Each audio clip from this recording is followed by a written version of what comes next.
through okay? You sound loud and clear. Yeah, you're fine. Great, okay. All right, just a couple of minutes, guys, until I pull on the server here.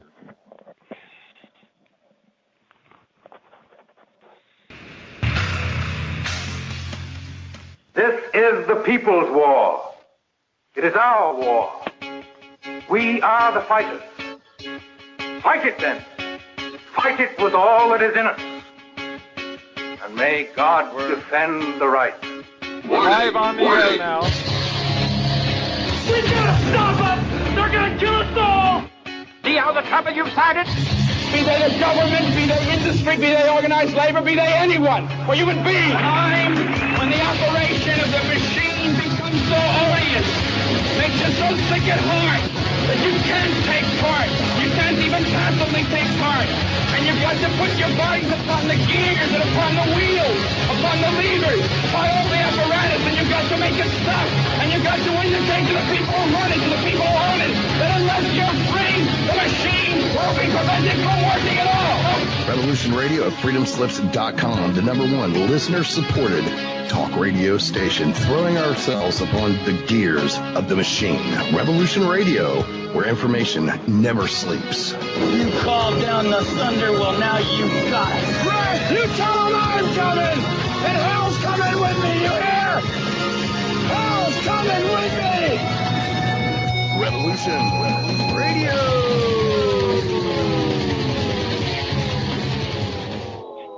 The opinions expressed on this radio station, its programs, and its website by the hosts, guests, and call-in listeners or chatters are solely the opinions of the original source who expressed them. They do not necessarily represent the opinions of Revolution Radio and freedomslips.com, its staff, or affiliates.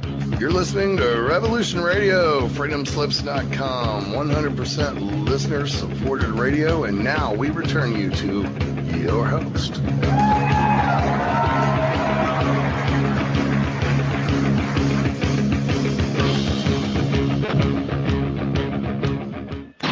If you are not one of us, you are one of them. What are they? They are everyone, and they are no one. But they are the gatekeepers. They are guarding all the doors, they are holding all the keys, which means that sooner or later, someone is going to have to fight them. Someone? What are you trying to tell me? That I can dodge bullets? No. I'm trying to tell you that when you're ready, you won't have to.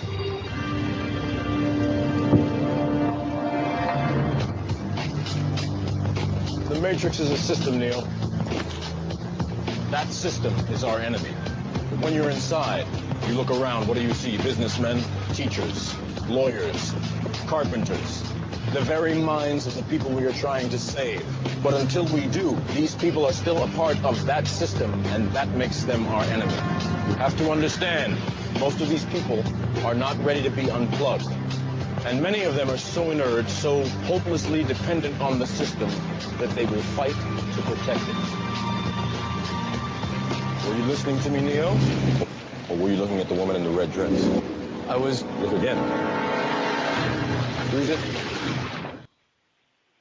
Oh, welcome everyone to the Revolution Radio's Matrix of Perception show. I'm Dan Willis, filling in for Monique Lusan, our usual host, who's on assignment right now. Monique's website is ieyeinvestigate.com and does detective services. I am very honored to have as my special guest on the show Jim Nichols, who's a good friend. He's a UFO researcher and illustrator. Jim, back in 1980, was an associate with the world-renowned UFO researcher, Lieutenant Colonel Wendell Stevens. He inspired Jim to launch into a serious UFO illustrations, producing an extraordinary body of work that has since been published internationally in magazines, articles, books, and the Internet. His art was featured on the History Channel, UFO Hunters, as well as Unsealed Alien Files. By 1991, the notoriety he gained as a UFO artist earned him a co-host seat on a weekly Tucson public access television program entitled UFO AZ Talks. This popular award-winning program was aired across the country until 1997. And now, after nearly 40 years of UFO research, Jim shares his expansive knowledge of this field with 31 fully illustrated blog essays on his website, JimNicholsUFO.net. That's JimNicholls UFO.net, that examines a broad spectrum of UFO-related topics, exploring historical, political, theological, and social implications of an extraterrestrial reality. His latest blog is UFOs, A Century of Secrecy. Jim is also an award-winning video producer for UFO TV with 20 UFO video documentaries now available on Amazon Prime, with his latest video productions, The Occult, Extraterrestrial War, and AI and Transhumanism, Creating the New Human. Myself, Dan Willis, I'm one of the top secret military witnesses that testified in Washington, D.C. in front of the major media at the National Press Club back in May of 2001. Amongst death threats not to go forward, this event was allowed and supported by the White Hats, you could say, within the military intelligence, and was brought about due to a denial of access by our legal government ever since the Eisenhower administration lost control back in 1955 due to the corporations tied into the military-industrial complex, which entered into an agreement with Nazi Germany, which had fully infiltrated and developed superior technology due to an alliance with an extraterrestrial race. The National Press Club event was sanitized from full public awareness by the mainstream media with what the CIA terms a limited hangout. Being an ex-ABC newsman myself, I have been researching how our perceptions have been controlled by the media to hide these illegal rogue operations and the current events and indications today revealing the takedown of these elements that have essentially technologically and otherwise hijacked our planet. My notes on all this are on thewebmatrix.net. Jim, welcome to the show. Well, thank you, Dan. Thank you for that fine introduction, and you're my favorite webmaster. I've learned so much. Thank if you it so wasn't much for your website, efforts, yes. There is so much incredible content on it. The way you put together the videos, the wording. I highly recommend everyone to check out JimNicholsUFO.net. Well, I don't have all the answers, but I think it would give anybody who cares to read my blogs at least a working background to get them prepared for in case somebody does decide to tell the truth about all this. I think it'll give them a good background, a good handle on how not to be overwhelmed by it all. Yeah, it's interesting. When you were working with Colonel Wendell Stevens on the Myers case, I was actually handling the samples, working with Dr. Marcel Vogel. So we have sort of both a tie-in. Well, see, we've been working on a parallel path here since 1980, and it's interesting how these synchronicities all kind of blend together over time, and now here we are working together. Indeed. Yeah. So I've read through your latest blog, and it does a great summation of kind of where we're at today with all the different angles of disinformation and true information being disclosed and muddying the waters, and all the control now these days everybody's becoming aware of, in the social media networks, Google, Facebook, YouTube. All right. So, and we have witnesses that explain clearly, like such as William Tompkins, that there's been splits within our government, between the Air Force and the Navy, and there's different agendas going on, different. You have Tom DeLonge to the Stars Academy that have one angle of approach, and you have others that are wanting to expose the full thing, such as Admiral Tom Wilson that told Dr. Greer and Edgar Mitchell, if you can get your people to get together to go before the media, you have my permission. This group is illegal. And it was Admiral Hugh Webster that told William Tompkins, it's most important to our future of our country. Don't leave anything out. Tell everything. So you've got one faction that wants the whole message to go out to the world because they know if we're going to have another 70 years of controlled, partial disclosure just for the benefit of hiding, possible crimes against humanity. Yeah. It's just not. Well, it's interesting. This new blog I just wrote about 100 years of UFO secrecy. It's a companion piece to a blog I just did prior to this about the mystery airships of 1897. So you add it all up time-wise. And from 1897, it's like, we're well into a century of UFO secrecy. And I have a feeling that the UFOs that were reported in California and Texas and so forth back in the late 1800s, there's a direct military-industrial complex component to all of this. And so, it's like, I think UFOs, Jules, you're a Rosicrucian, aren't you? Yeah, since 1976, I've been a member of the order. Well, your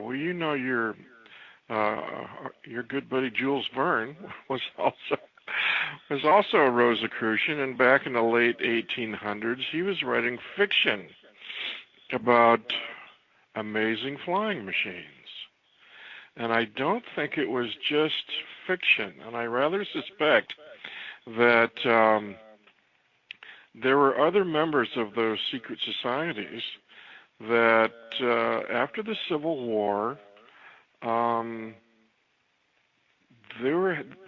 was like right at the cusp of the beginning of the Industrial Revolution.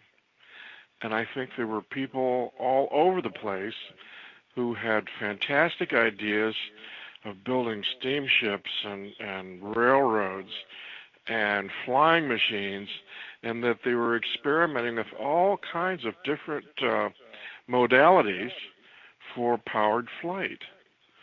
And I think some of those modalities would be maybe free energy. And I strongly suspect, I have no proof of this, but I strongly suspect that maybe as early as post-Civil War, that there were genius inventors out there that may have been developing electricity as a means of powered flight. And I suspect that they were being financed by people like J.P. Morgan and John Jacob Astor, who were the big robber barons of that time, who were looking for people to create all kinds of fantastic new concepts with the Industrial Revolution. And these robber barons were looking for modalities of propulsion that they could make a profit on. And that the modalities that worked and that were profitable for the industrialists were the modalities that became dominant. But can you imagine, it's like 1897, there is no, petroleum monopoly. And you're a genius inventor, and you are free to just let your imagination run wild and create any kind of, electrical system or whatever that would make a machine fly. And I think this is what people were seeing in the late 1800s here in the United States, and that the different people were inventing different kinds of machines that could fly. Even back at the turn of the century, then, the military was still want to scoop this up and classify Exactly. it. So you would have robber barons, and you'd have the Defense Department involved in in looking for opportunities here, unfunded opportunities. UFOs. What's his name? Ferdinand von Zeppelin. Was a German officer who was on loan to the Union Army back during the Civil War, and he became fascinated by the use of balloons. The Union Army was using hot air balloons as observation platforms. They had no, because they couldn't, they had no controlled flight, but they could put men up in hot air balloons who could observe the movement of enemy troops over the course of the war. So Ferdinand von Zeppelin was totally inspired by that. And he went back to Germany, and of course, what did he invent? The gasoline-powered propelled balloons called Zeppelins. So I think what we saw at the end of the Civil War on into the 19th and 20th century, I think a lot of UFOs have been invented and created right here on planet Earth. Yeah, and as you mentioned about the barons, I like in your latest blog you pointed out that John Astor was the wealthiest person on the planet at the time, and J.P. Morgan, who owned the Titanic and just like canceled out at the last minute, and a lot of suspicious things going on, whereas all his competition for his other contemporaries, right, Astor, they all wanted to not go along with this whole Federal Reserve Bank thing that actually comes out of Great Britain, the Rothschild connections, the banking empire, J.P. Morgan. Well, John Jacob Astor was connected with John Morrell Keeley, who allegedly developed some kind of exotic electrical flying machine that could go from 0 to 500 miles an hour in just a matter of seconds. And it was he gave a demonstration to the Defense Department that was immediately classified and remains that way. But John Morrell Keeley was being financed by John Jacob Astor, and John Jacob Astor was a contemporary of J.P. Morgan. And like you said, John Jacob Astor opposed the creation of the Federal Reserve. And of course, and they were both, J.P. Morgan and John Jacob Astor were both booked to sail on the Titanic on April 14th, 1912. But then, lo and behold, J.P. Morgan canceled at the very last minute, and John Jacob Astor went down with the Titanic. So, and also J.P. Morgan was financing Nikola Tesla. So, was Morgan just protecting his investment? He didn't want the competition from John Morrell Keeley, and he didn't want the competition from John Jacob Astor. So Morgan's it's like it left. Yeah, and of course Morgan owned the Titanic, and he could do whatever he wanted with it. Morgan said. So yeah, there's a lot of skullduggery there, but consequently, it was petroleum. It was gasoline-powered flying machines that eventually were introduced to the public, and these fantastic electrically powered flying machines went deep, dark, and secret. Yeah, Morgan said, "I don't want to see a meter attached to it to Tesla." Right. So this was the mentality. Right. So long as we can keep feeding, as long as people have to keep paying, for gasoline, and they have to keep paying the power companies after they take all the windmills away from the farmers. The whole thing is how to enslave the civilization to how to profit from them and essentially enslaved the planet by using these obsolete technologies that we haven't needed for so many decades. Well, on the other hand, I think J.P. Morgan was very interested in the exotic technologies that Nikola Tesla was developing. But I think he said this is something that we can develop secretly. And I'm sure there's probably crossover with the Defense Department there also. As well, I can't sell this at a profit to the public, but maybe I can sell this at a profit to defense industry interests. So that seems to be, at the end of the day, it seems to be the direction that we've all been stuck in. This is the, like you say, we've been chained up in this limited perception of, propulsion and so forth, and technology, ever since the robber barons and the petroleum companies actually took control of our nation. It's interesting, as you mentioned, Rosicrucian, Jules Verne's, who, putting this stuff out as science fiction. It seems to be the standard way to seed it into the masses is through science fiction, where you have, people like Leslie Stevens, who's the son of Admiral Leslie Stevens, the contemporary of Admiral Rico Boda, who was in charge of the program of the Nazi spies trying to disseminate the information that the spies were getting from Nazi Germany to attempt to catch up with what the 20-year advance that Nazi Germany had developed over the United States that didn't develop anti-gravity until 1954, where the Nazis had it back in 1934.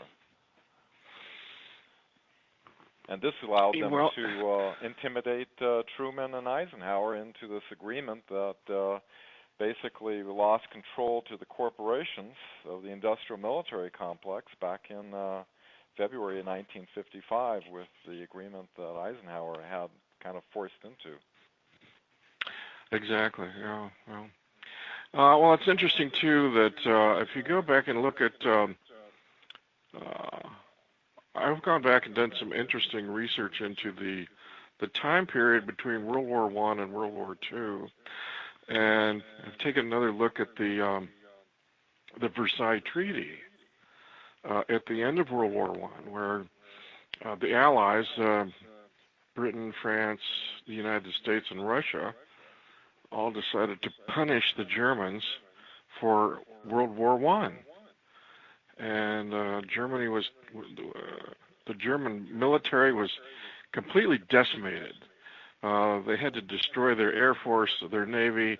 They were allowed 100,000 men army, and then they were forced to pay reparations to all the countries that won the war. And the treaty specified that no submarines were allowed whatsoever. Oh, exactly. Right. And it was Germany that introduced submarine warfare in the first place. This German technology that almost knocked out the entirety of the British Navy in World War I. So it's like they despised the Germans for being so damn clever. And so they punished Germany. And not only did they punish them economically, they chopped up Germany, giving portions of it to Poland, Czechoslovakia, and to France. So, well, no question. The Germans, and you have to understand that the Germans accepted this, reluctantly accepted this treaty for 2 decades. And so while Germany was reduced to 100,000 men army, the Russians, the Brits, and the Americans, and the French were all building up their armies to record levels, their military and navies and so forth to record levels. So when the Germans came along, says, "Geez, guys, let us at least have an upgraded army," and the Allies refused. So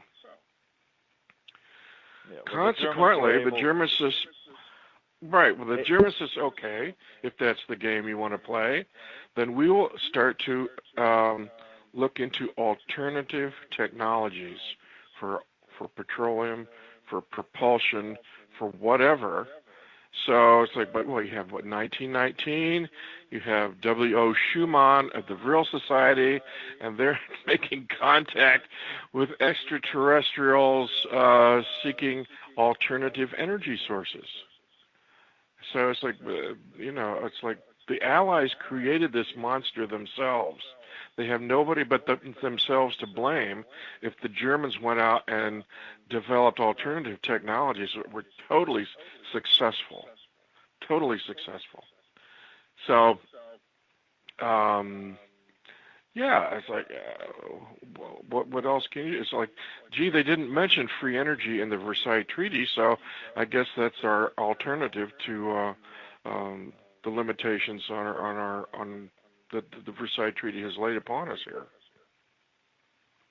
And as far as how they had such incredible advances, when they asked Professor Hermann Oberth, who was Werner von Braun's mentor, he said, well, we had help from people from other worlds. So you have the Vril Society talking telepathically, to a Nordic race, giving plans, plus Nazi Germany apparently went into according to the Navy spies and William Tompkins and other witnesses, that went into an agreement with a reptilian race and started building out under Antarctica and utilizing slave labor as they apparently the indications are that these operations are continuing to operate underground and under the oceans. That's part of my testimony. I went to Washington, is that Navy classified secret reports going to Chief of Naval Operations of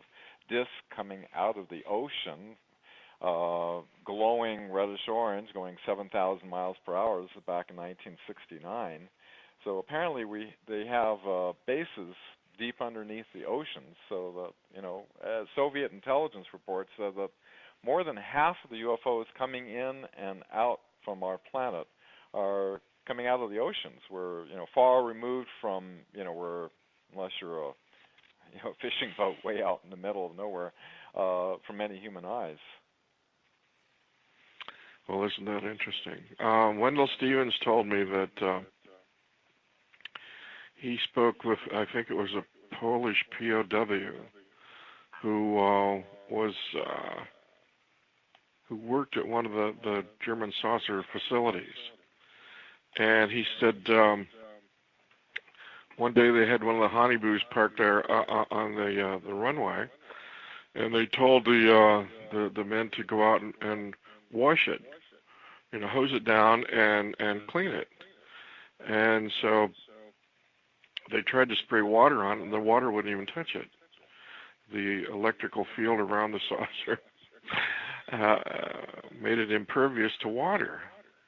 And they thought, and the way Wendell tells us is they thought, well, I wonder what would happen if we flew it into the lake. And so I guess the facility was near a water source. And so they did, and they discovered that they could fly in and out of the water just as easily as they could fly through the air. So it creates its own... The electromagnetic field creates like a bubble around the craft that the water cannot penetrate. So it can fly through the water with the same speed as it could fly through the air.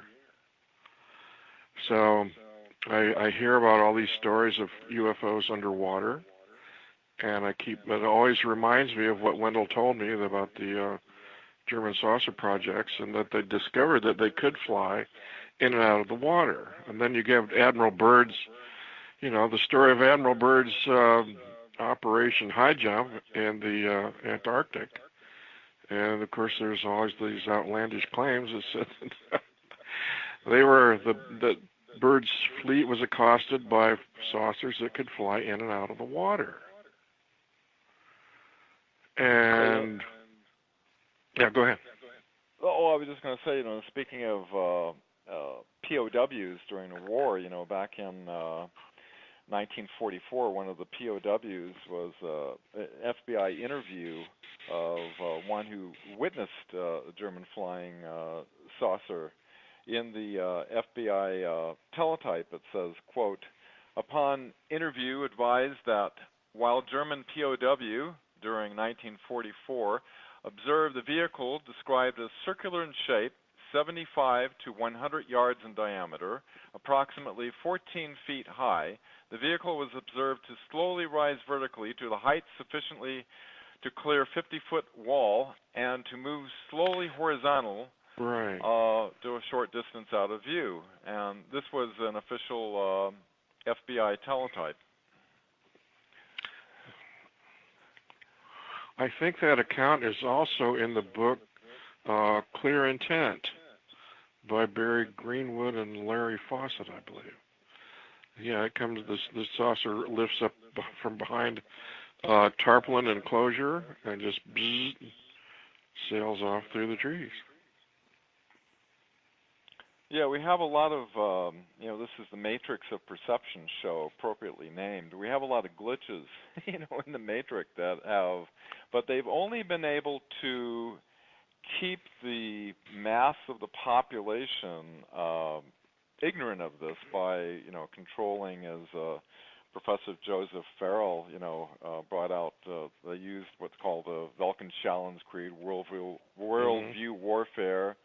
They controlled the education, they controlled the mainstream media, they controlled the entertainment, they controlled even inventions, going back to the Invention and Secrecy Act of 1951. So all this stuff happened in the 50s, Operation Mockingbird, Operation Dove, Rockefeller's rewriting, giving a limited hangout, right. to history.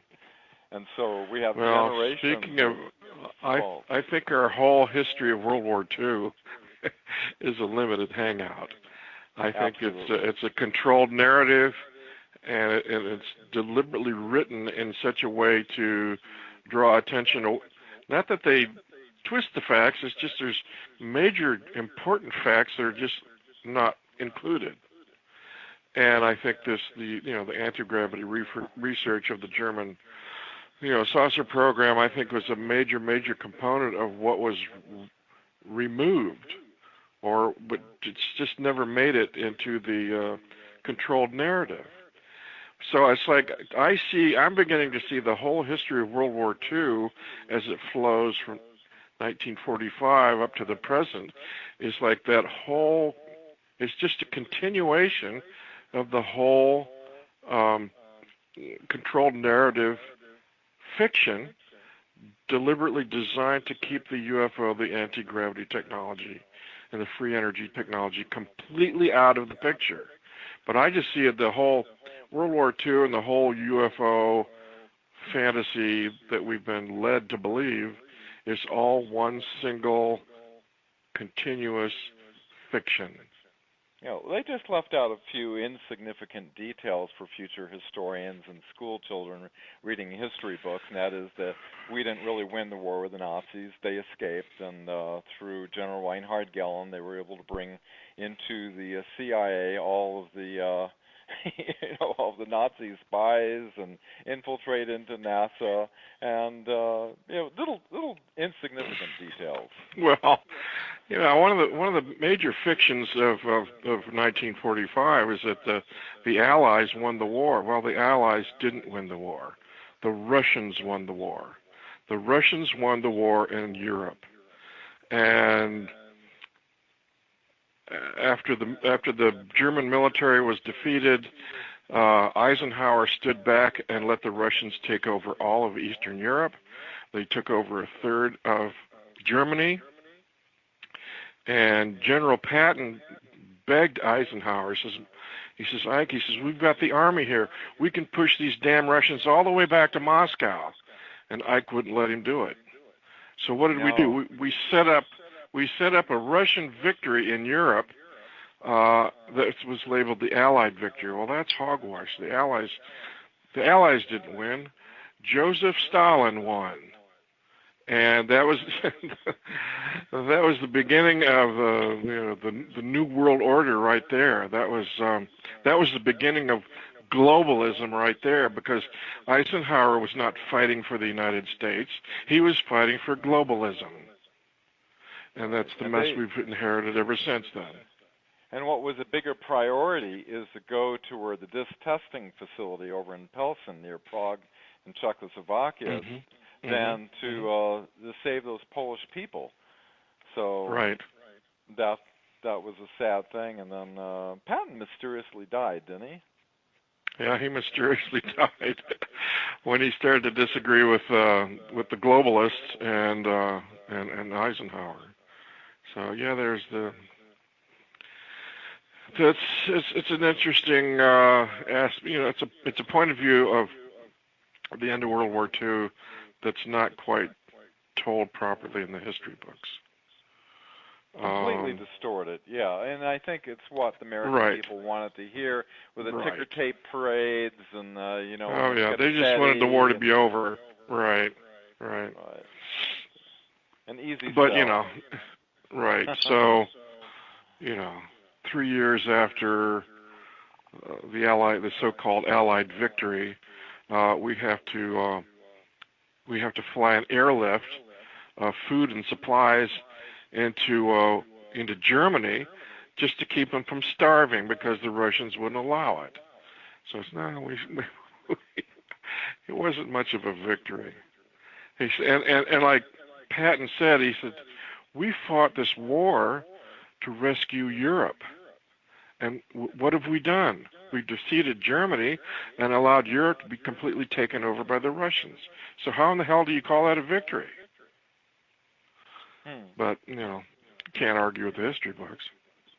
Yeah, it's interesting what the Vatican was doing with the Nazis all this time, with the special passports for the Knights of Malta and allowing thousands to go into Argentina, and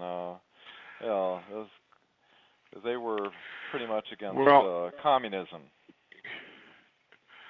They were trying to create a bulwark against communism, where even the United States wasn't standing up for it.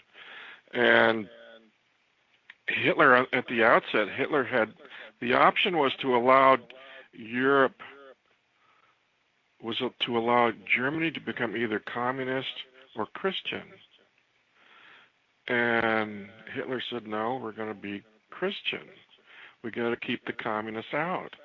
So Germany was to be a buffer against Bolshevik communism. And the Bolsheviks, at the end of World War I, the Bolsheviks made no bones about it. They wanted all of Europe. They wanted the whole enchilada.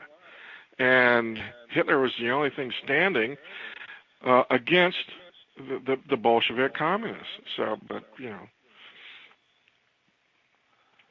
globalists decided the communists were going to win. And the whole thing was that Leon Trotsky, he was a Rothschild agent, and he was behind the murder of Archduke Ferdinand, which actually started World War I. Yes, and he also financed the 1917 Bolshevik Revolution, led by Vladimir Lenin. Trotsky, Lenin and Trotsky. They both had. Thank you. Yeah, Trotsky and Lenin were both being financed by the Rothschilds. Yeah, it's interesting, the connection all throughout history. They've pretty much they set out the way back in 1776. They were laying out that they had to have absolute control of the press. And they've accomplished it. They've done a hell of a job, for sure.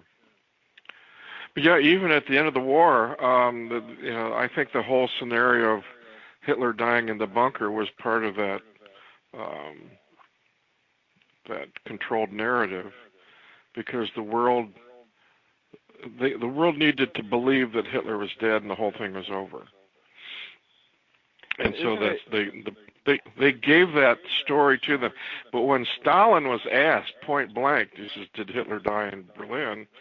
Stalin says, "No, he's in Argentina." Exactly. So Stalin, you figure Stalin and his KGB knew what the hell was really going on. So when Stalin said that, he was very matter of fact about it. And I think if Hitler had died in the bunker, Stalin would have been, would be very forthright and brag about it. So for him to admit that Hitler was in Argentina says a lot. It's interesting, Jim, that our controlled mainstream media, when finally, after 25 years of a secrecy order put in place by George H.W. Bush on the JFK files, it makes it clear that Hitler did survive and was in Bolivia, then moved on to Argentina. Also, that Heinrich Himmler, of all people, he was also, they used a doppelganger, and it didn't match anyway. There's a whole thing on that. And so they effectively moved on to Argentina, Antarctica, and there's so much revealing information of the files that were released in the JFK files. The mainstream media just glazed right over it. And they're not going to talk about. Yeah, mainstream media isn't going to talk about anything unless it fits the controlled narrative. So, if you want to know what goes on, you have to do a little bit of digging, a little extra research. Like the John Podesta emails and like that. Yeah. Oh, for sure. Yeah. All that stuff. But yeah. So what else? Well, it's going from the 1800s back to talking about 1700s. Let's go to current day.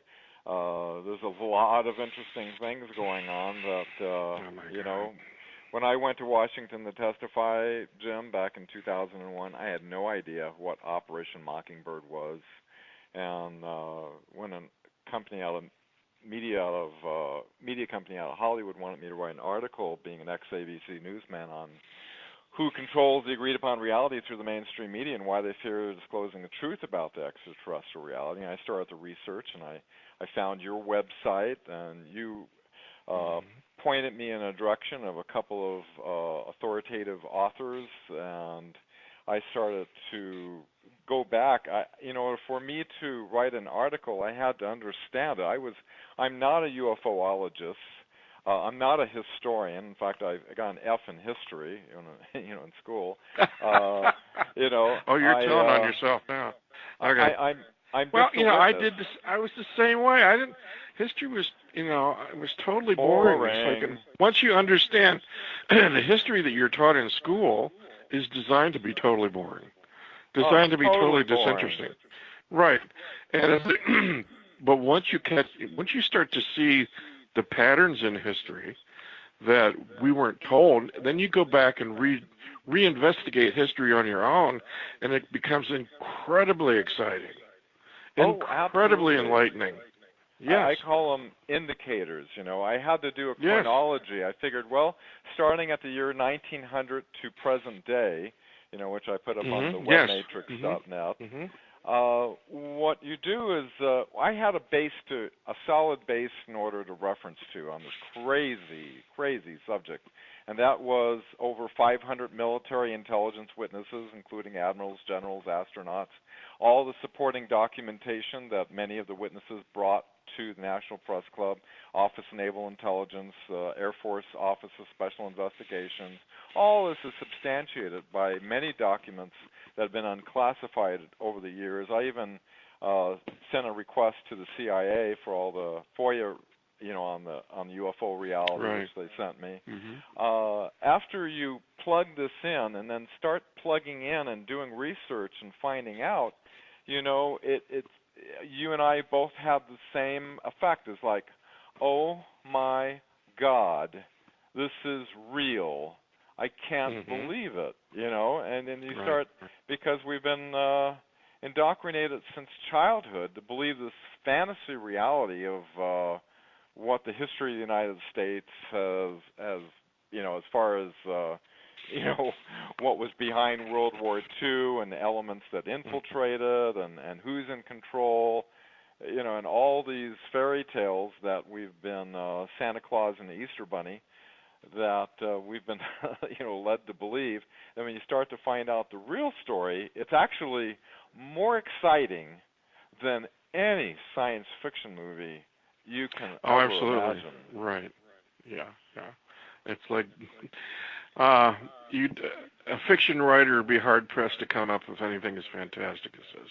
Oh, and it can be disturbing as well. When you find out what the it is disturbing. It's deeply disturbing because you start to see who's really the forces that are creating this controlled narrative are rather dark and despicable, and it's like a mafia, and it's indeed. It's very disturbing, the power and influence they have over the general public. What was Operation Mockingbird? Well, Operation Mockingbird was one of the elements. Alan Dulles was highly instrumental into the Nazi infiltration. He was former OSS that came in with the longest-sitting CIA director. Started with the Eisenhower administration. He started in 1950, Operation Mockingbird, with the CIA paying 400 journalists in order to make the information appear to be coming from independent sources and not influenced by the CIA, but it was information being provided by the CIA. We have witnesses, in recent years that have come forward, very, very brave witnesses, who's now deceased, that was saying he's a non-official cover, which is what the term is they give for these journalists, that if they're ever found that they're actually, working for the CIA to provide looking like independent sources, the CIA disavows any information. And we know, one of the witnesses at the press club, Daniel Sheehan, he had a document of 42 CIA NSA operatives whose main job was to sanitize any of this. In the highest levels in the media, they have intelligence agency operatives whose job is to oversee and maintain and control the narrative. Just like they did at National Press Club, where we were talking about bases on the other side of the moon, 57 different species, that we have energy solutions that get off nuclear oil and coal, presidents, CIA directors are being denied access. Any of this information got out, but they did what's called a limited hangout, so it came out on CNN and all the other outlets that, want to have a congressional hearing based on the reality of UFOs. They have 500 witnesses. So what it does is the person sitting back having a beer at the end of the day watching the evening news, it's like, that's encouraging. They're trying to look into the UFO matter, but, just to have a congressional hearing on the reality of UFOs, that really doesn't justify taxpayer dollars and everything, where we're actually disclosing that our legal government has been, Eisenhower was denied access, and Kennedy, was 10 days after he tried to gain access, was, denied access by assassination. By a bullet, right, yeah. Mm-hmm. Carter tried to gain access. He was denied access by George H.W. Bush, the CIA director. You have Clinton trying to gain access through his CIA director, James Woolsey. He was denied access. And then you, at about 1997, you have the head of the Joint Chiefs of Staff of Intelligence, Admiral Tom Wilson, where they showed these unacknowledged special access programs, which is how they keep this stuff secret. And he was the one that said, if you can get your people to the media, you have my permission, this group is illegal. And that's a major statement from an admiral who's the head of intelligence who's being denied access. And so that is why we had support from the White Hats in order to go forth amongst death threats to the National Press Club. And, Jim, after 17 years, I had kind of given up hope because, all the representatives are basically out of the loop. They don't have any control or access to this. You can imagine, presidents and CIA directors don't have access, the congressmen and senators don't. And the media, will effectively spin and do limited hangout or whatever to keep this information to get out to the public. So there's no way to really change this continuing situation. But it appears that Eisenhower, in his wisdom, because he knew he lost control to the agreement with Nazi Germany, he basically set up a secret Marine intelligence unit that appears, this is my speculation, but I think after 9/11, I think it crossed a red line, and that the military intelligence, I think they brought Trump in order to take out this deep state, so to speak, that is infiltrated. And the big indication of that was in December of last year when Trump did an executive order of freezing the assets of anybody doing human rights abuse or corruption, which is anybody in this illegal cabal fits into that. And then the same exact day, General Mathis goes down with $500 million and 1,000 Marines and expands Guantanamo Bay facilities in order to, and now we have, 57,000 sealed indictments. And we're right on the, this is at the fulcrum point right now where we're having this, a nomination for Judge Kavanaugh that if he, as he mentioned with, about the, talked about because we've been out of active war since 9/11 and because Trump declared a national emergency with the executive order back in December, that military law versus civilian law, which means like military tribunals, but the whole thing of Nuremberg trials back in the end of World War II was only about 1,800 of these indictments. We've got 57,000 indictments, and so it looks as though our military intelligence has seized control from this group that is infiltrated of the NSA and is actually using it against them. And so, and then this month, I have a feeling we're going to see some interesting developments. Well, that's pretty obvious. I think what we're seeing with the Kavanaugh situation and Supreme Court nomination, the dark side is really exposing itself on how desperate it is to try to maintain its power. And they're losing. They're losing. I think every day they make themselves even more absurd and exposing themselves to the public as being obviously criminal.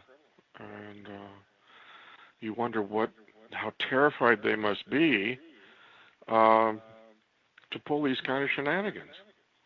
They're terrified of losing their power, and they're desperate. And it's becoming totally obvious to the American people. And, thank God. And why today is significant? Today, October 3rd. Today at 11:20, we had the broadcast of the AES, the Alert Emergency System, that bypasses the control of the mainstream media, that goes to every single television channel and cell phone to send an alert in case there is a national emergency to warn everybody. This is also a way to get around the control of the mainstream media by the president being able to address the public directly.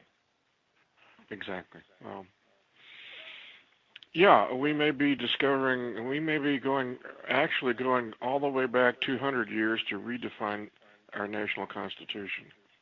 What is this country all about? And it's probably a very healthy thing at the end of the day. It might be a little rocky, It might be a little rocky, a little crazy for a while, but it's time for the American people to redefine who they really want to be. Well, I think the Constitution had some solid elements that are appropriate today, as much so as it was back in the time when if not more so. But what this whole thing has shown is how the dark side can use democracy and use the Constitution against itself.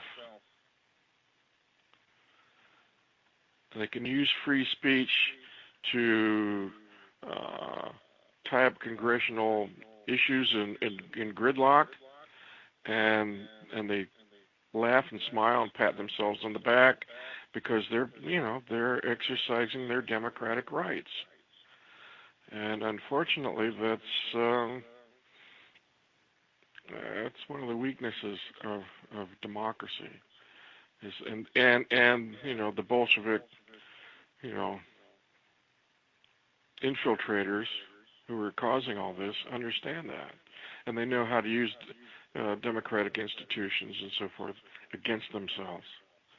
So the American people need to wake up and see how despicable people are using our own laws against us. And so maybe it's time to ensure safeguards against that. Yeah, like some of the laws that were very draconian that were justified after the false flag event of 9/11, the Patriot Act and the National Defense Authorization Act, and I'm a little ambivalent about it because I had to go to Vietnam to combat action because of the false flag, which was proven to be a false flag, the Gulf of Tonkin event. Oh yeah, Gulf of Tonkin, right. So, yeah, the crooks have been in control here for quite some time, and I think, unfortunately, after they killed Kennedy, that just gave them the green light to become even more bold about the control of this country. And I think we finally came up with a crop of patriots here that have said enough is enough. We're going to stop this. Yeah, the assassination of Kennedy led the CIA, because of everybody questioning all the discrepancies of the assassination, they come up with the term conspiracy theorists, which they even lied to their own agents and said that Lee Harvey Oswald was not trained by their agency, but a memorandum by John McCone, who replaced Alan Dulles, made it very clear that he was trained by the CIA under the cover of the Office of Naval Intelligence. We'll be right back with more of the Matrix of Perception show.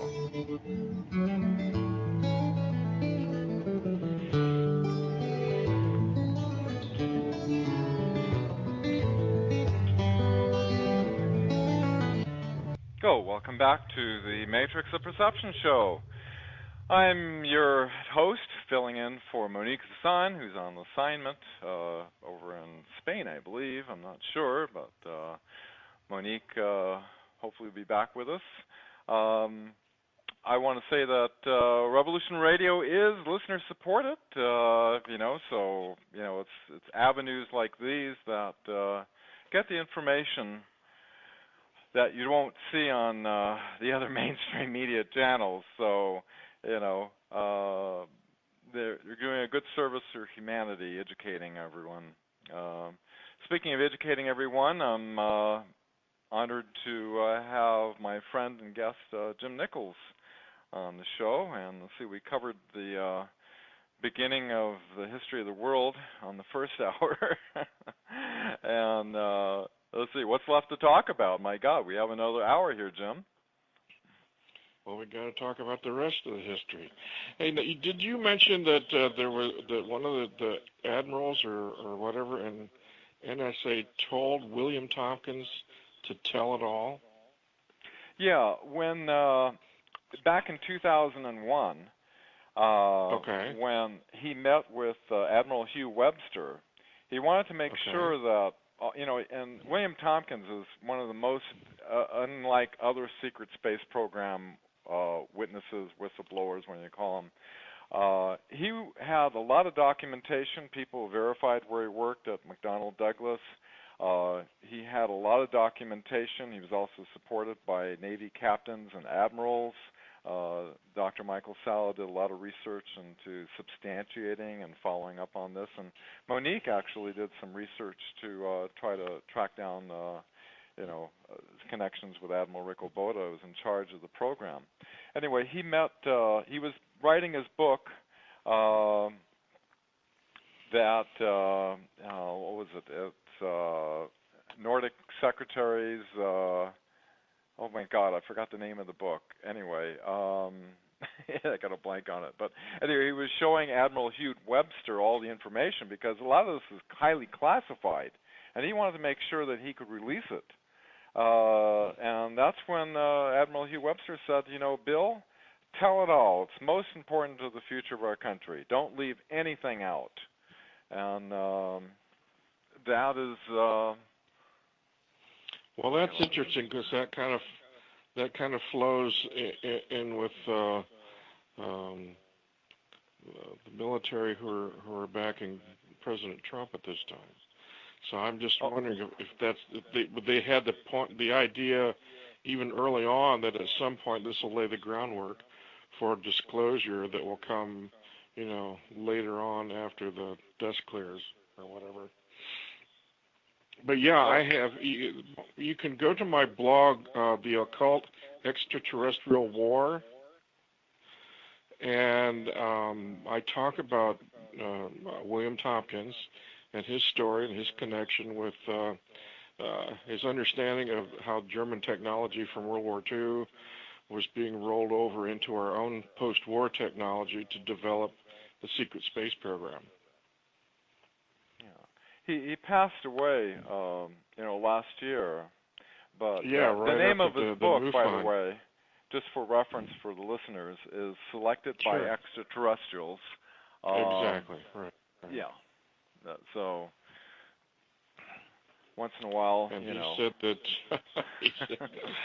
World War II is nothing more than an extension of an extraterrestrial war that's been going on here for 6,000 years. That we are just pawns in a much bigger game that's going on.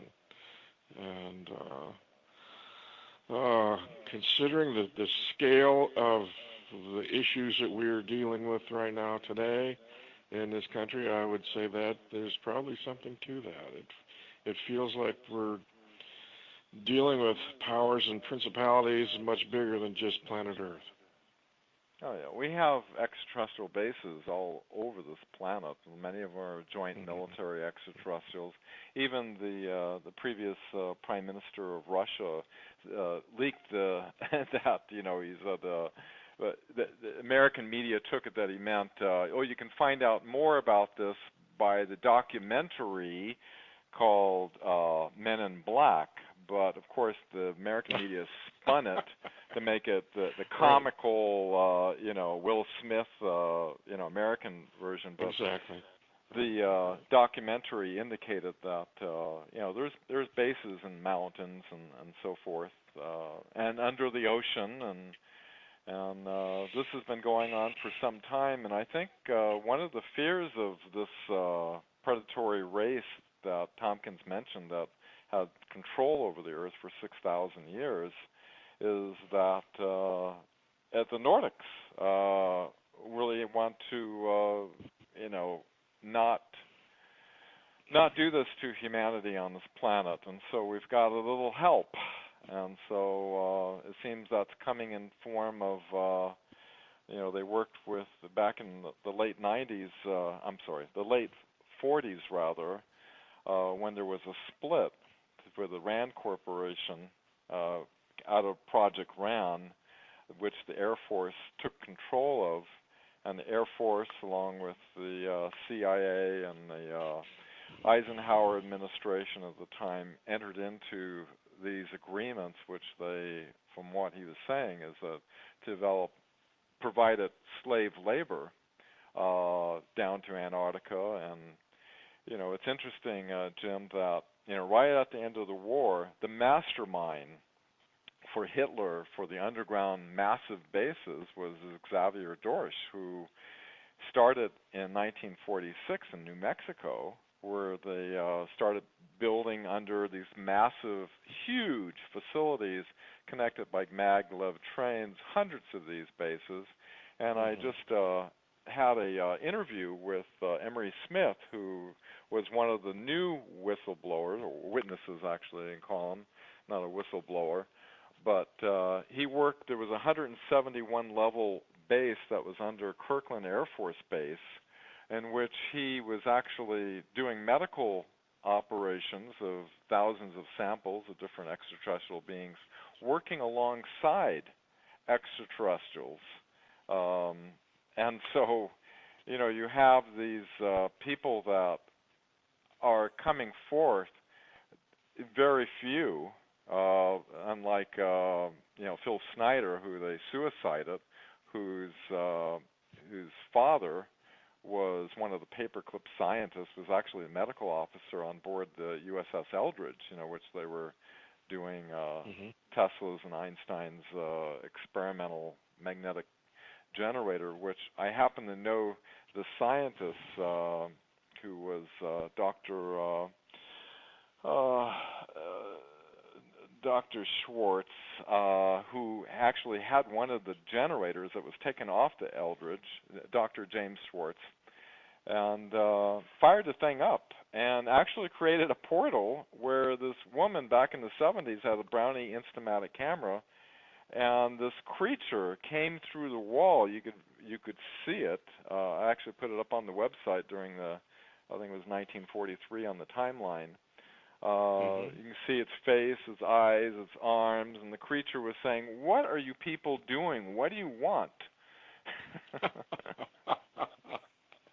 And she took a photograph of it. Well, that, you know, that is the year of the Philadelphia experiment, and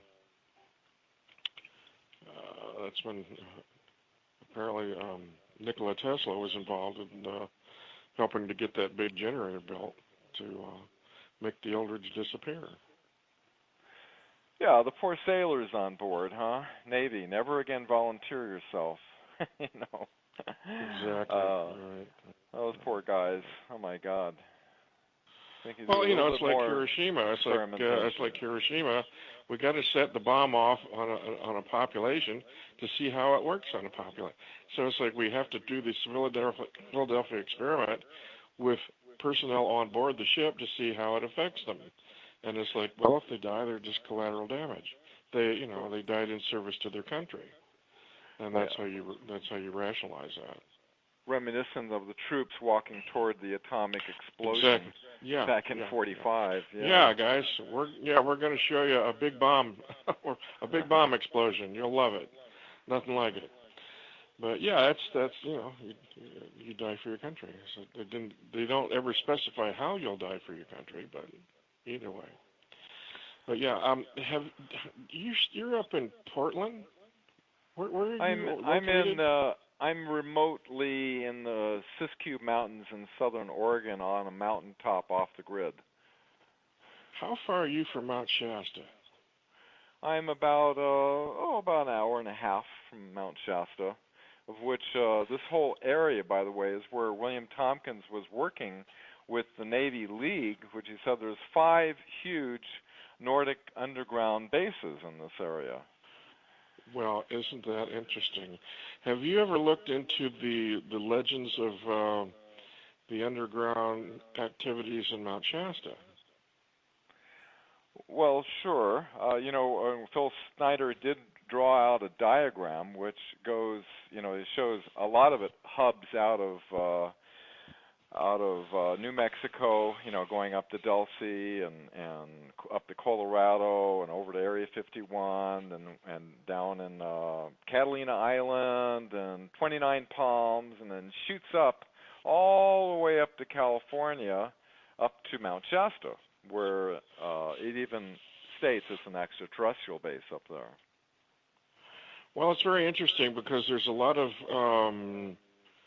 Freemason, Rosicrucian interest in that part of California.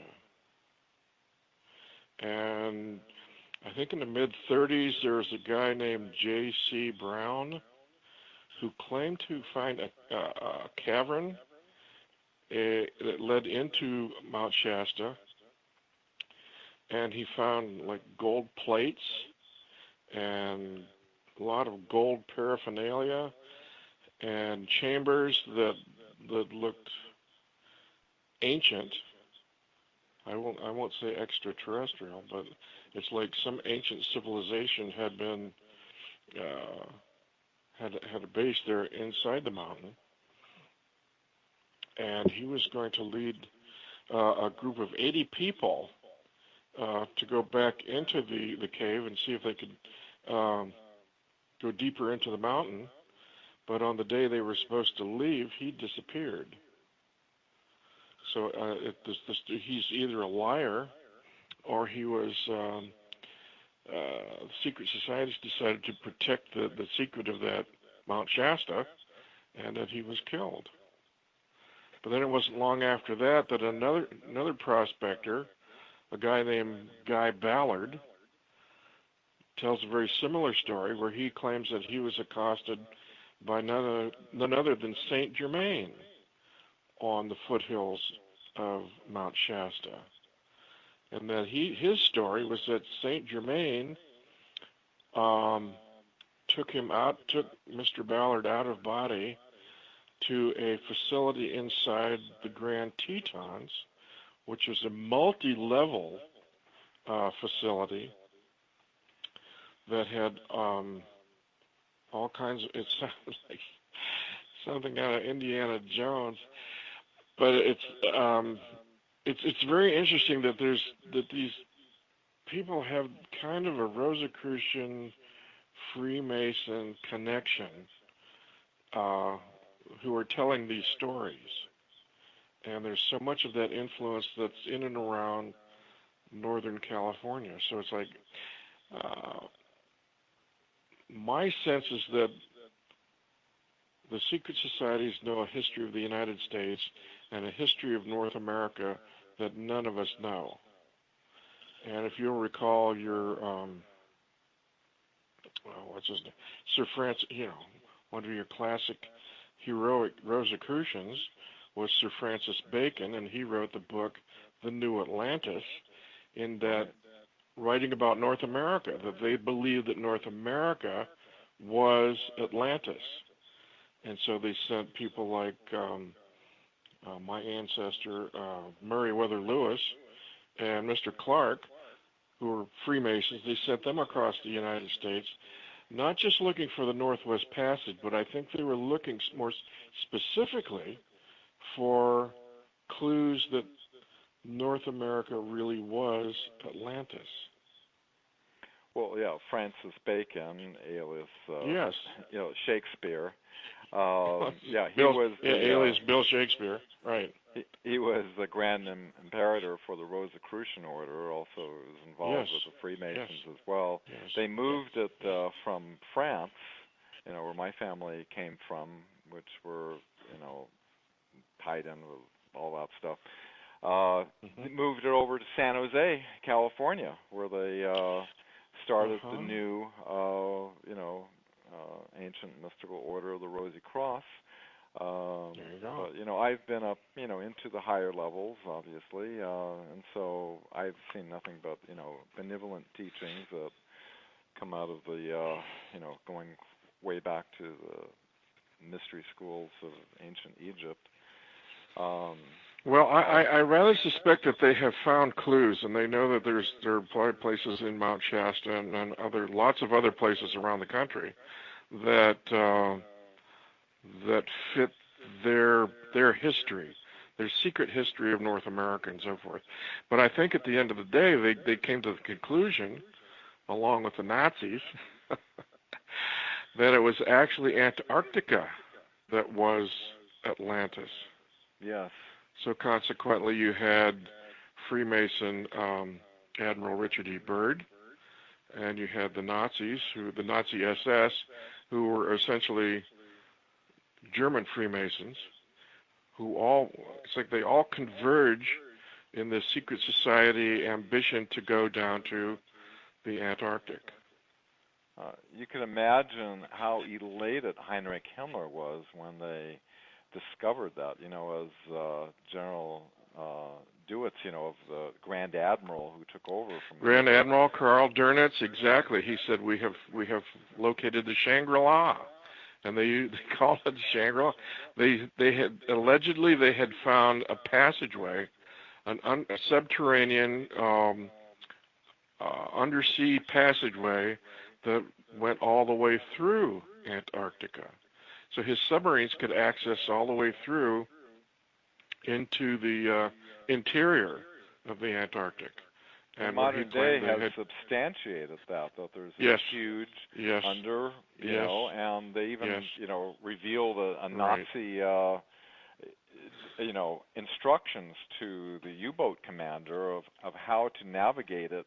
You go down so many degrees, and you come in here, and then you go up, and then you come out, and then eventually you come up into this Shangri-La.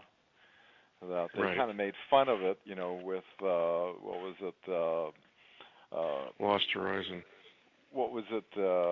That movie, Iron Sky. Where they always not only that, but the original movie Lost Horizon.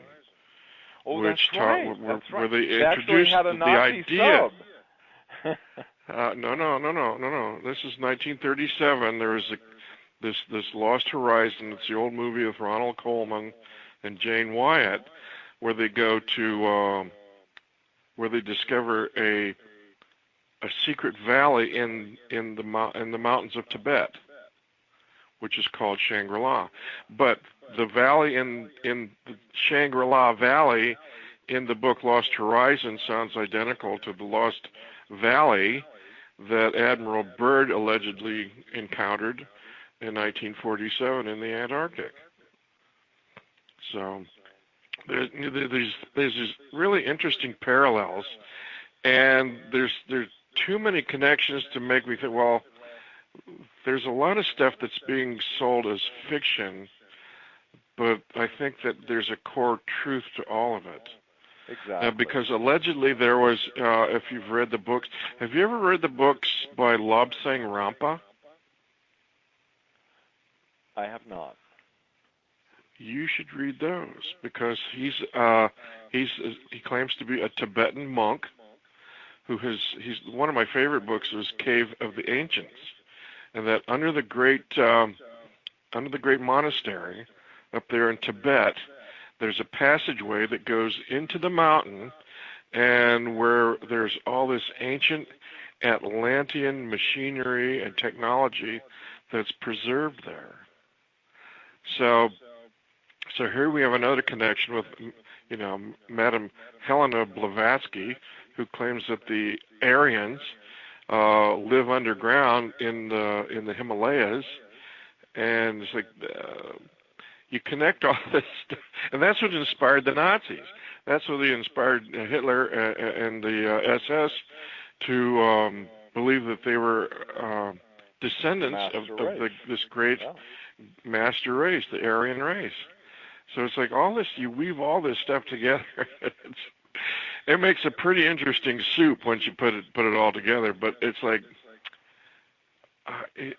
is there a certain measure of truth embedded somewhere in all of this? Because Shangri-La is supposed to be equivalent to Shambhala or Eden, which is this allegedly this utopian civilization that somehow flourishes inside the planet.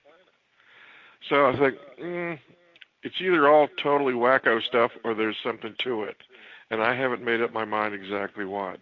But there's so many interesting connections just with Mount Shasta and secret societies, and then once again you've got who gets to go to Antarctica these days? Well, if you're a member of a secret society, if you're a member of the Knights of Malta or the Skull and Bones or Freemasons, you get to go to Antarctica.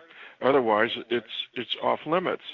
So it's like these secret societies must have some knowledge about this that is extremely important to them. Oh, absolutely. It goes all the way back to,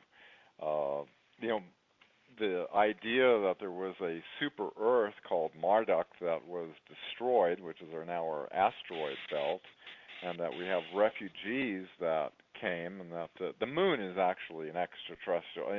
It sounds totally insane, if somebody would have told me this stuff 20 years ago, I'd say, hey, you've lost it, But the moon is actually a hollow extraterrestrial spacecraft. It's how it keeps its, why we don't see the dark side or the other side of the moon. It's so strange that it doesn't rotate. And it only shows one side. That makes no sense to me. It's interesting what history omits, in that we right. have elongated skulls all over Egypt and Peru. Yes. And that there was a race that did, like the Bible, says, thought the girls looked hot on Earth, and so we created these hybrid races, which believed to be the bloodline of those who feel they are, because they are of that bloodline, the entitled ones to be the rulers of the planet. Right. And have tried to keep it secret all this time. Well, there's interesting stuff out there. Interesting stuff. I went to Mount Shasta. I've been there, and it's an interesting place. Interesting energies. It reminds me. It has energies like Sedona. It's very New Agey up there. But I'm always been tempted to go back and just hike the mountain and see what if there is anything weird going on up. But people claim there's all kind of UFOs flying over Mount Shasta all the time. I've been up there and I've seen them. I went with and you've seen Dr. it. Greer. I've been up to doing, and my wife Rebecca. We've been to at least 3 CE5 events that happened up in Mount Shasta. One time when there it is. Right. Was just with Dr. Greer, and there was a ship that was beaming at us. And we used a laser and beamed back at them, and they flashed back at us, so it was kind of interesting. They've had, partial materializations, coming out of one dimension into the next. People have seen ships coming out of the side of the mountain. Jimmy Church even had something on his show about that. Exactly. Lots and lots of activity in the Mount Shasta area, no question about it.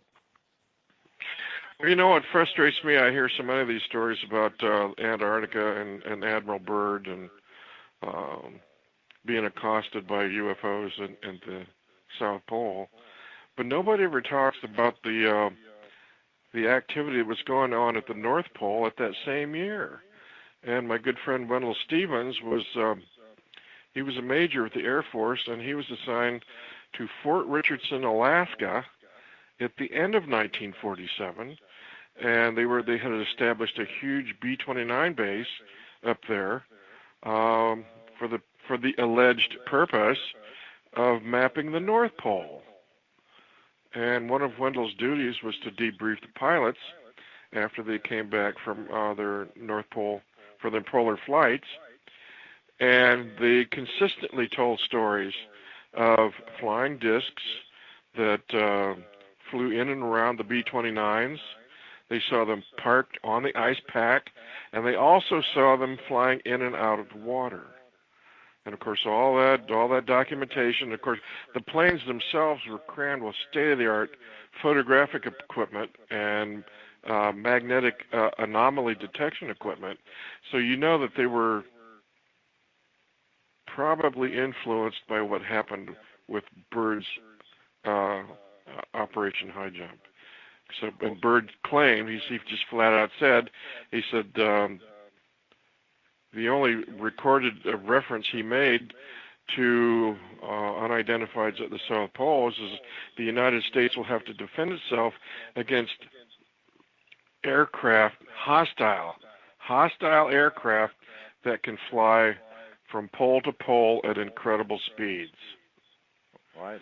So this was this is in the first. That was posted early in 1947, and then later in 1947, here was Wendell Stevens reporting the same kind of activity at the North Pole. So I was like, are these craft? Is the Earth hollow and they're actually flying from pole to pole at high speeds, nonstop? Is that how they're able to do this? That's the question that this raises. Well, there's something significant about the poles. The astrophysicist Kip Thorne said that there was these wormholes that are near Antarctica, and the other one is near the North Pole, but more toward Alaska, which is interesting because the Navy ship that was reporting the UFO coming out was off the coast of Alaska back in 1969, and that these wormholes, or how they use them, they can transverse the space. And it's interesting, leaked this year from the Defense Intelligence Agency, they had, and this was confirmed, that there was these papers that were written out that went into both wormholes and warp drive, that the Defense Intelligence Agency, or it was like a 28-page report of which a couple of these documents leaked out, substantiating this reality. So the whole, as Ben Rich, which you put into your blog, they understood that the fabric of space, you can warp it and relocate to any place within the you can go into another galaxy. Right, that's the Einstein-Rosen bridge, where you can create a wormhole and you can pop in and out any place you want to in the universe without having to go to light speed, man. Yeah, the linear thing of rockets and everything was like that's a joke. Like the monkeys with a bone in 2001. Exactly. Yeah, right. That's Model T. Right, we're talking Model T here. We're talking about Wright Brothers, little flimsy paper airplane. No, we're way beyond that. One of the things what intrigues me is that if you remember the story of Otis T. Carr, right, and the saucer, the Tesla saucer that he created, he says once you fired up the anti-grav engine and the saucer reached the critical, it reached the point where it could step out of space-time. Right, cancel mass. Cancel mass. It's like you ramp up to that speed, and then you pop into the wormhole, and then you could pop out at the other side of the pole, or the other side of the planet. So you could ramp up to optimum speed, dematerialize, go into the wormhole, and then come out and rematerialize at the other end of the planet. So to me, I'm no physicist, but what little I do know about torsion physics, that sounds like a possibility. Well, Otis Carr was taught by Tesla, and Tesla said all the way back in 1950, he said, quote, "My flying machine will have neither wings nor propellers. Yes. You might see it on the ground. You would never guess it was a flying machine, yet it would be able to move at will through the air in any direction with perfect safety." And, Tesla was in communication with Maria Orsic back in the early 1900s, and they both were giving I didn't information. know that. Okay.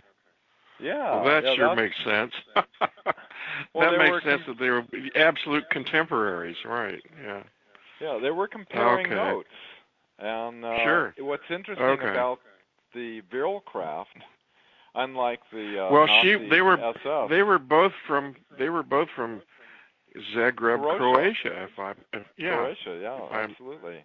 Yeah, I'll be darned. Okay, I didn't know that.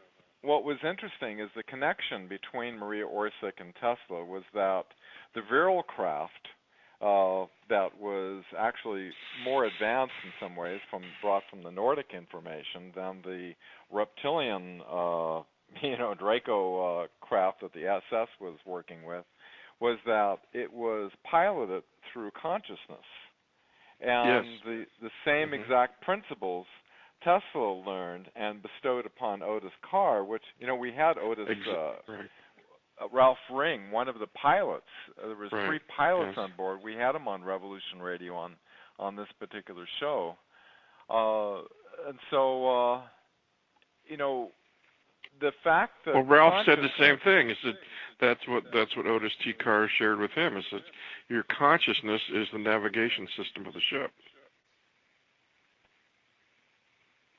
Yeah, incredible. And back, the General Twining was trying to figure this stuff out, when they were first analyzing this stuff, and some kind of symbiotic relationship between the pilot and the craft, and then, as years go by, they start to realize that these extraterrestrials were so advanced that they actually create out of the primordial space the craft, which is imbued with its own consciousness. And in interviewing Emery Smith, he said that the pilots on board, the DNA has to match that of the craft. There has to be like a DNA link in order for it to effectively, for the pilot to, for the craft to be an extension of the pilot's will. And so and he actually had to take on some alien DNA in order to work on some of this stuff, or else it won't function. There has to be a resonance there with the DNA, which is a fascinating science that I'm sure, the Nazis were the master race and everything. They were quite delighted to have access to advanced DNA technology.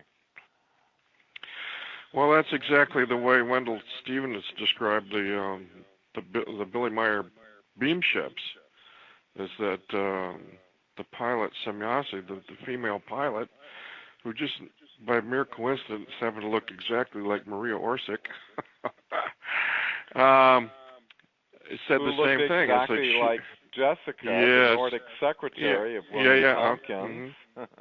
Right. So she said that he said even when she was away from the craft, she was still connected with it psychically. Like she said, the craft is like an extension of my own psyche, my own persona, which I thought that's really weird. But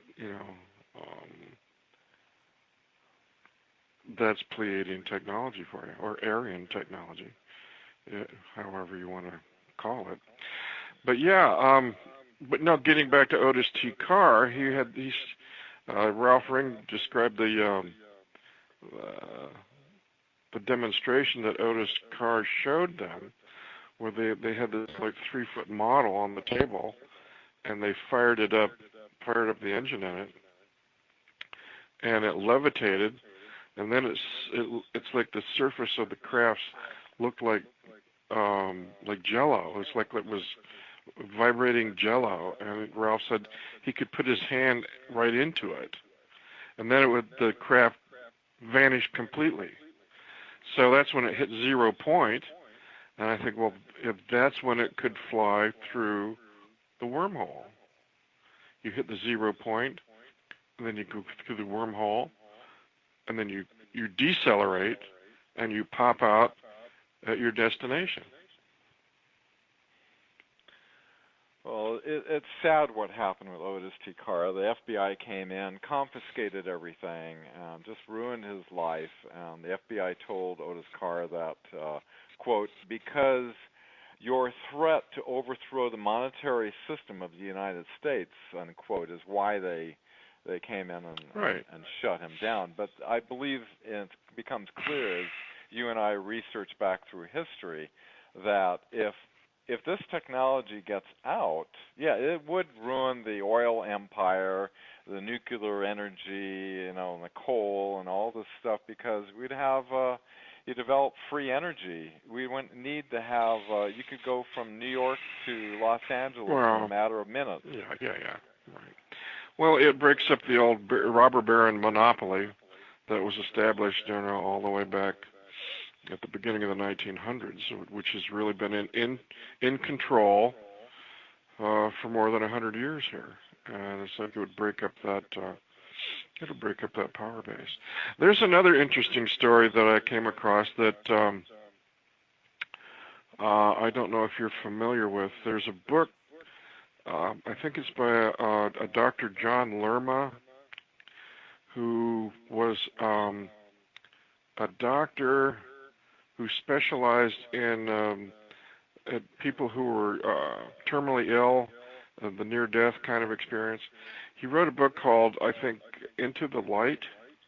I think that's the title of it. It was published in 2009, and it tells the story of a man that he called Colonel Marshall Bradfield. This is the story of Colonel Marshall Bradfield, and that was a pseudonym.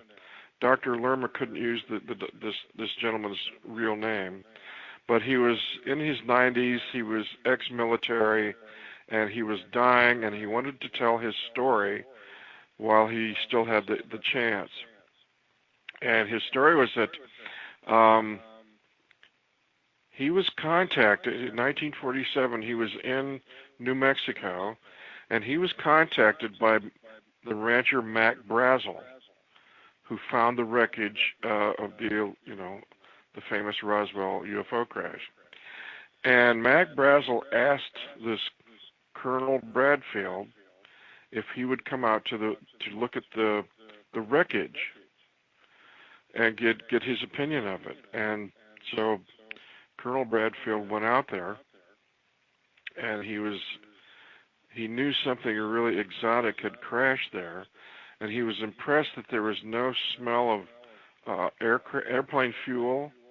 He was impressed by the small size of the wreckage, and there was no engine. He says, what if it was an aircraft, there was no engine? And as he was examining the remains of the wreckage, he came across what looked like the shape of a German iron cross in the wreckage. And he says it totally freaked him out. He says, well, whatever crashed here was probably German. And so he contacted Wright-Patterson Air Force Base, and he said that the military personnel informed him that, that they were aware of the crash and they were going to gather up all the material and ship it to Wright-Patterson. But they said, yes, that they realized it was German and that they were going to produce a cover story stating that it was really extraterrestrial. Oh, yeah, so psychological warfare. For sure. So for what it's worth, I thought that's really interesting. But the implication, if the story is legitimate, is that whatever crashed there was extraterritorial Nazi. It wasn't captured. It wasn't like the V-2 rockets at White Sands. That whatever crashed there was not under the control of the United States military. So the implication is that, like so many of the other stories, is that none of the Nazis did survive World War II. The German technology did survive the war and was now functioning from an extraterritorial base of operations. What expensive props, the whole White Sands rockets and NASA, with rockets, what expensive props in order to hide the discovery of the torsion physics that when, Professor Homer Oberth is saying we had help from people from other worlds, von Braun along with Disney, looking at each other like, that they knew this whole thing was a facade to keep the Americans. Well, even, crying out loud, even Disney, in 1957, they did this Mission to Mars. Mission to Mars, that was a Disney special about space and had Werner von Braun in it, and there's this one little teeny little, Easter egg that's in this video where they did speculate. Well, I said, we would have to devise some kind of electromagnetic or electrogravitic propulsion systems in order to fly beyond the planets.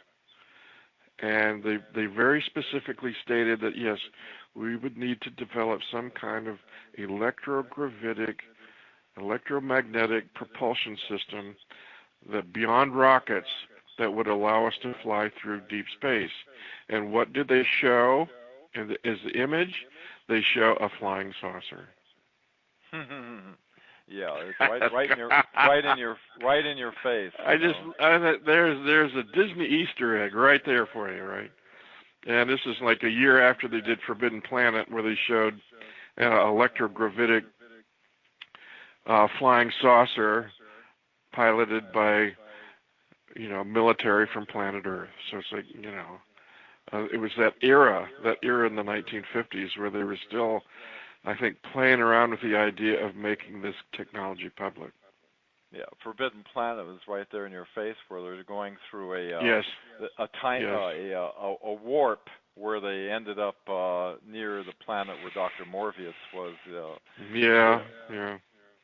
You know what's interesting is Trump's uncle, John Trump, was one of the MIT professors that went in and analyzed Tesla's papers after he died, and no doubt shared some things with his nephew.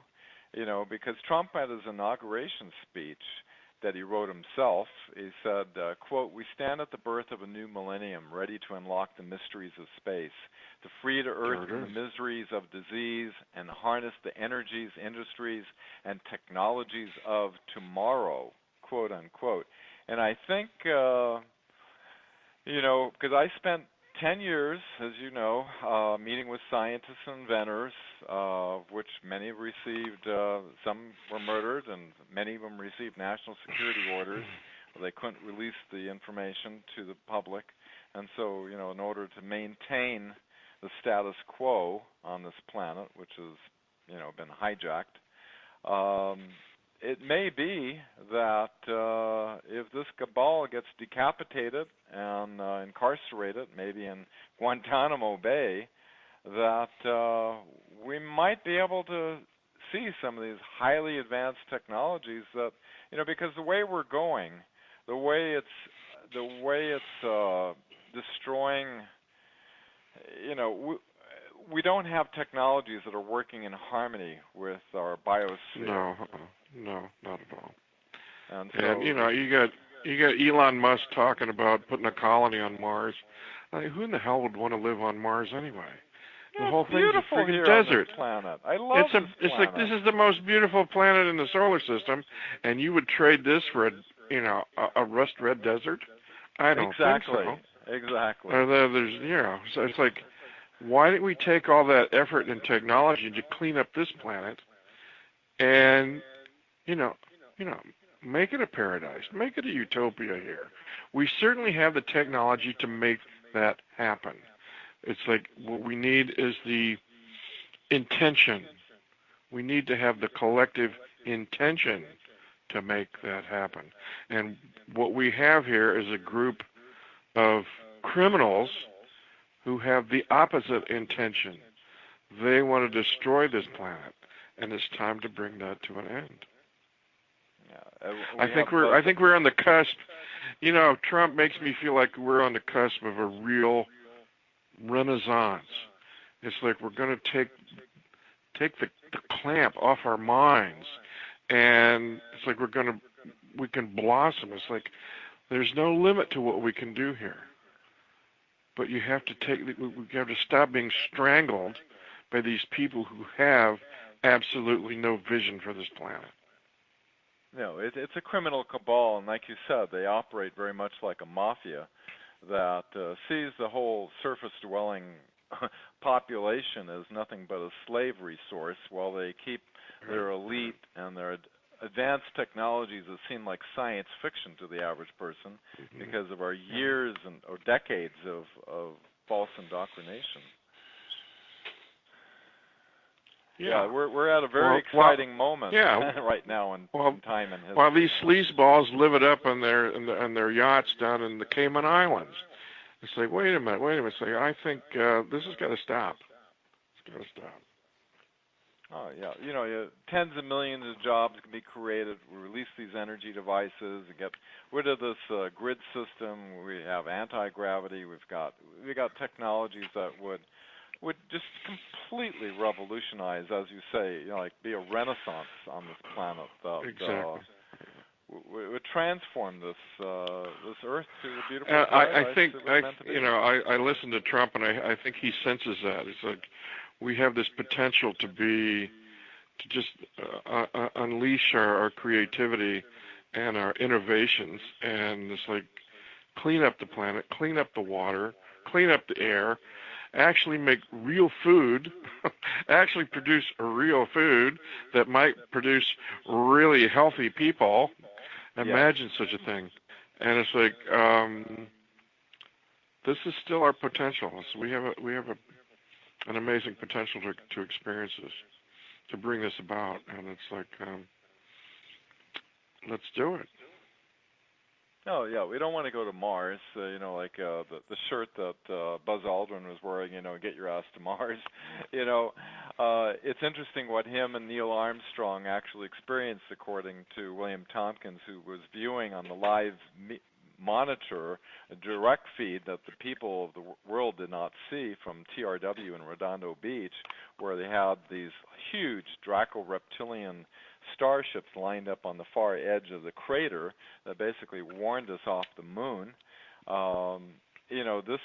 This whole situation, people think we never went to the moon. Well, we did go to the moon, but the video feed was produced by Stanley Kubrick in his, in his studio. But have you seen? I think it's Apollo 16. I think there's a clip of Apollo 16 where the astronauts are hopping around out on the moon, and all of a sudden, in the far right side of the film, some guy in a T-shirt and slacks walks into the picture. I know. I just love it. It's oops, and then NASA took the footage and cropped it so you couldn't see the guy come into the screen. But if you go online, you can find that clip and the unedited version of that, where this guy walks in the soundstage, walks out into the moon. One thing people don't bring up, being a ham radio operator myself, is that the transmission was sanitized by NASA, which was picked up by ham radio operators who had to have highly directional. It was in the S-band, which is a very high frequency that they had to point their antennas exactly at the lunar surface in order to receive that signal. So the people would say, we can't go because of the radiation Van Allen belt, that we only stayed in low Earth orbit and came back. It's not true. We did go to the moon, but the video feed was different than what they were seeing. Well, the whole Van Allen radiation thing is hogwash, because they could go out through a polar trajectory and not even go through the Van Allen belt. The Van Allen belt is like a donut, and at the North and South Pole there's no radiation belt. So they could have flown out and around it. Oh, so the poles, the North and the Antarctica, both would be ideal places to launch from. Exactly. Yeah. Well, that's where the ETs or the UFOs access our planetary system, as they come in and out through the North and South Pole. Well, I know the end of the show is sneaking up on us. Give your website out again, Jim. And so people really need to see some of the stuff that you've done. You've researched for like 40 years. You put together some amazing. I love your graphics, and you've put together. If you have Amazon Prime, put in Jim Nichols, and he's got a whole series. Put in UFO TV, Jim Nichols videos. That's Jim Nichols, JIMNICHOLS, and my website is JimNichols UFO.net. Exactly, and the other .net is my website, which is thewebmatrix.net, which is nothing more than my notes attempting to figure out what I got involved with and why, when CBS interviewed me, they said I could say we have the scientists release these advanced technologies to get us off of nuclear oil and coals. The producer said, I'm sorry, the higher executives made me cut that part out. And ever since that time, I've been trying to figure out why would the higher executives of CBS want to cut out a statement that says we have a solution for the world to get off of nuclear oil and coal. And so... you said the naughty words. Very naughty. You shouldn't say things like that, right? Yeah. Well, I got to say, my whole focus of UFOs and so forth is, ever since I was a kid, a post-war baby boomer, I've been asking, why is the topic of UFOs not acceptable politically and socially? And that's the question I've been asking for 40 years. And if you read my blogs, these are the answers of why. I'm trying to explain why the UFO topic does not work socially or politically. Right. And that's been my whole focus here. As Dr. Michael Sala found out, who was teaching political, sciences at a major university, where they fired him because of his interest of UFOs, and now he does exopolitics.org. Many people found that if you touch into that subject, it'll ruin your career. Well, we're going to put a stop to that, I think. I think the end of that may be in sight. Very soon. We'll see what happens because of the executive orders and that have been put into place. Right, because Donald Trump, through his uncle, has a very interesting connection with Nikola Tesla. So Donald Trump may know a lot more about Tesla technologies than he lets on. Well, I can just leave the audience with a feeling of hope, anyway, that we might be able to incarcerate these suppressive elements that have been impeding our technological and even spiritual progress for so many decades. Yeah.